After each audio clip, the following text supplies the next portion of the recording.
क्या जब आप लोगों से मिलते हो, उनसे कोई हेल्प माँगते हो, तो आप अपने आप को बहुत दुखी, मजबूर दिखाते हो और उनसे मदद माँगने जाते हो? इसी पर ये लॉ आधारित है। लॉ नंबर 13 रॉबर्ट ग्रीन कहते हैं, when asking for help appeal to people's self interest, never to their mercy और ग्रैटिट्यूड। कहते हैं कि अगर आपको किसी से कोई मदद चाहिए, पहले उसको ये लालच दिखाओ कि अगर वो आपको मदद करता है तो उसको बहुत फ़ायदा भी मिलेगा, और वो अब्रप्टली मत करे। सिर्फ आप चारा ही डालेंगे तो उस लालच पहले से ही दिखाएंगे, तो आपका जो प्लान है वो एकदम निष्फल होगा। तो चालाकी से आगे बढ़े।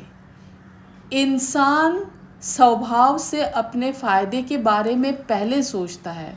दया अस्थाई होती है, लेकिन स्वार्थ मजबूत और स्थायी होता है।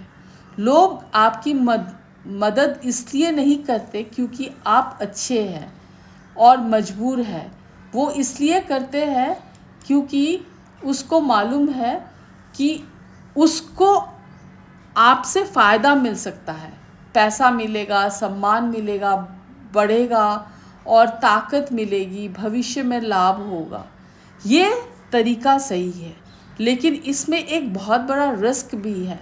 आप जैसे ही सामने वाले को कहेंगे कि आप बहुत दुखी है और आप उनसे मदद मांगेंगे, तो सामने वाला आपको बोझ महसूस करेगा।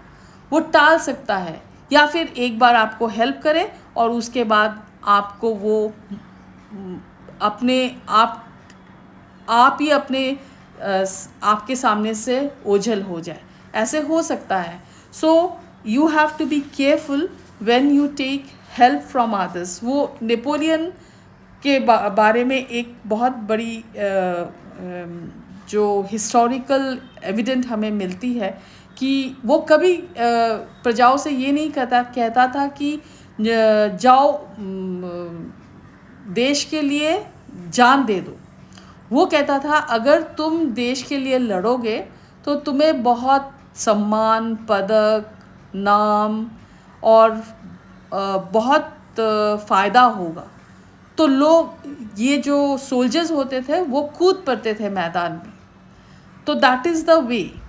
यहाँ पे और एक चीज़ उन्होंने एग्ज़ाम्पल के तौर पे बताया है कि चाइना को मुगल्स ने, जैसे चंगेज़ खान ने इन्वेड किया था, और जैसे ही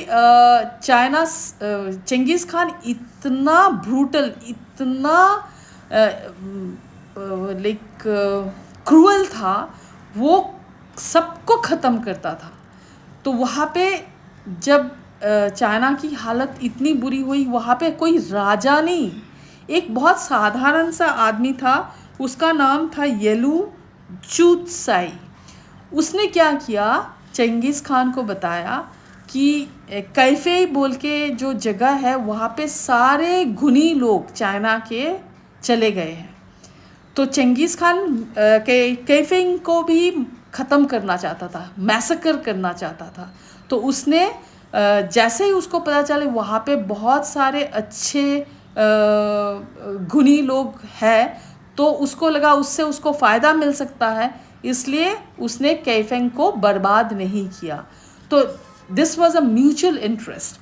और एक चीज़ जो रॉबर्ट ग्रीन हमें कहते हैं कि जब भी आप किसी से कोई मदद चाहते हो, वो सेल्फ इंटरेस्ट का होता है, तो वो दोनों तरफ के इंटरेस्ट से मजबूती डोर की बनती है।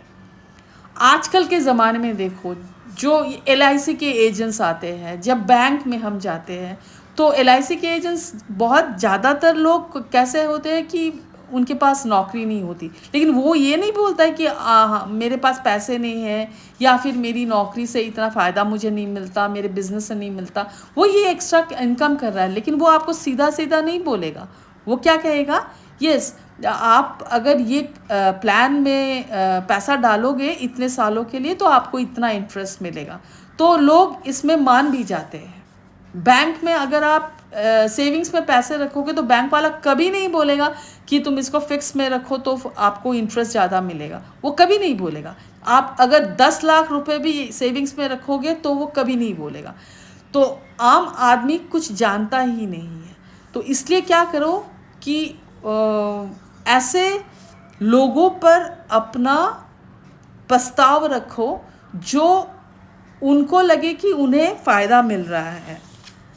और एक चीज़ है, जो डोर, जो रस्सी दया से बनती है, भावना से बनती है, वो एक झटके में टूटती है, लेकिन जो डोर एक दूसरे के फ़ायदे के लिए बनती है वो बहुत सालों तक चलती है। इसके लिए सबसे जो एक मिसाल है कि आप अपने आप को अगर धनवान बनाना चाहते हो या फ़ायदे में रखना चाहते हो तो इस स्मार्टनेस का इस्तेमाल करो, बहुत सरल और शॉर्टकट से। उससे भी फ़ायदा दिखाओ, अपने तरफ भी फ़ायदा हो और ये चलती रहे, तो आपका जो ये जीत है वो निश्चित है। इंसान व्यक्तिगत रूप से सहज सरल होते हैं और वो इनसिक्योर भी होते हैं, इसलिए बहुत कुछ छुपाते हैं। और ऐसा भी होता है कि हमें पता नहीं होता कौन हमारा दुश्मन है और कौन क्या कॉन्स्पिरेसी कर रहा है किसके साथ। ये सब जानना, अंदरूनी बातें कैसे हम जान सकते हैं, यही रॉबर्ट ग्रीन अपने लॉ 14 में बताते हैं। Pose as a friend, work as a spy. दूसरों के साथ दोस्ती करें और अंदर की बातों को निकालने के लिए एक स्पाई जैसा, एक जासूस जैसा एक दिमाग लगाए। उससे क्या होगा कि आप लोगों की जो असलियत जान पाएंगे, और ये अगर आप सीधा सीधा पूछेंगे तो वो नहीं बताएंगे। इंसान अपनी खूबियाँ या अपनी कमियाँ छुपाना चाहते हैं, या फिर उससे उनको अपने आप को सेफ रखना होता है। लेकिन आपको अपने सेफ्टी के लिए बहुत कुछ जानना ज़रूरी है। आप कैसे करेंगे? उनके साथ दोस्ती करें, और उनकी दोस्ती का क्या तरीका होता है? दुश्मन से सतर्क रहते हैं, लेकिन दोस्त के सामने ढीले पड़ जाते हैं वही लोग जो अपने बातों को छुपाते हैं। रॉबर्ट ग्रीन का कहना है, इंसान अपनी बात छुपा सकता है, लेकिन जब वो सुरक्षित और अपनापन महसूस करता है तो वो खुद ही अपने राज खोल देता है। आप एक पार्टी में जाते हैं, सब लोग बहुत बातें कर रहे हैं, गप्पे मार रहे हैं, और आप जाके वहाँ पे चुपचाप बैठे हैं, एक दो बातें कर रहे हैं या कभी कभी एक दो प्रश्न कर रहे हैं। तो जो इंसान बहुत बोल रहा है वो बोलते बोलते अपनी अंदर की बात को भी निकाल देते हैं। और जो लोग बहुत दूसरों के बारे में गलत बोलते हैं, वो बोलते बोलते अपने बारे में भी गलत, जो अंदर की सच्ची बातें हैं वो बता देते हैं। और एक तरीका जो वो लोग करते हैं कि एक बहुत जो प्यार मिलता है उनको, तब उनको लगता है ये इंसान भरोसेमंद है, तो मैं अपनी दुख की बात बता सकता हूँ। तो वो करते थे ऐसे, तो वो जाके पूरा सीधा सीधा उगल देता था। जो फ्रांस के जो पॉलिटिशियन थे, टेलीरैंड, जो नेपोलियन के बहुत ही एक विश्वसनीय एक व्यक्ति था, वो टेलीरैंड बहुत पॉलिश्ड था, वो बहुत बड़े घराने का था, बहुत इंटेलिजेंट था। वो क्या करता था, वो लोगों से मिलते थे, बहुत मीठी मीठी बातें करते थे और उनसे जान लेते थे कि कौन किसके साथ दोस्ती है, किसको किससे दुश्मनी है, ये सब वो जान लेते थे बहुत प्यार से। कोई बहुत ज़्यादा प्रश्न करके नहीं, वो अपनी प्यार दिखा दिखा के ही इसको अपना काम हासिल करते थे।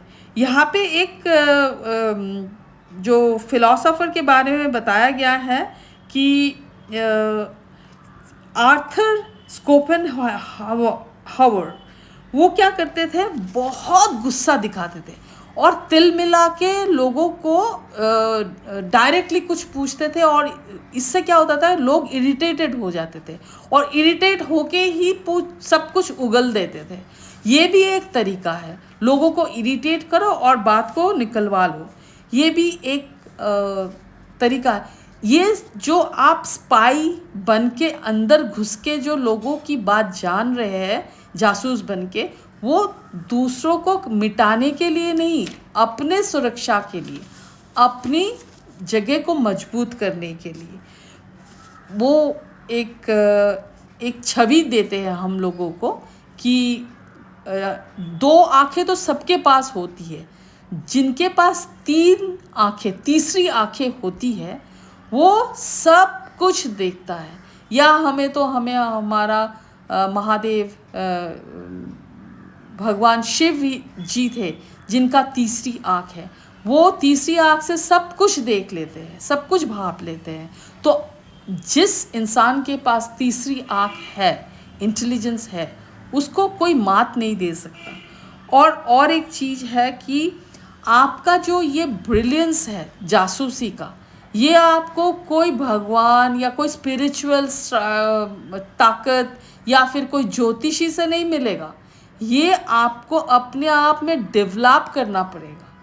You should know how to take out the information from others, and that should be inbuilt within yourself. कोई आपको ये सिखाएगा नहीं, कोई बताएगा नहीं, भविष्यवाणी नहीं करेगा। तो इससे आप बचे रहोगे और अपना जो मकसद है वो पूरा कर सकोगे।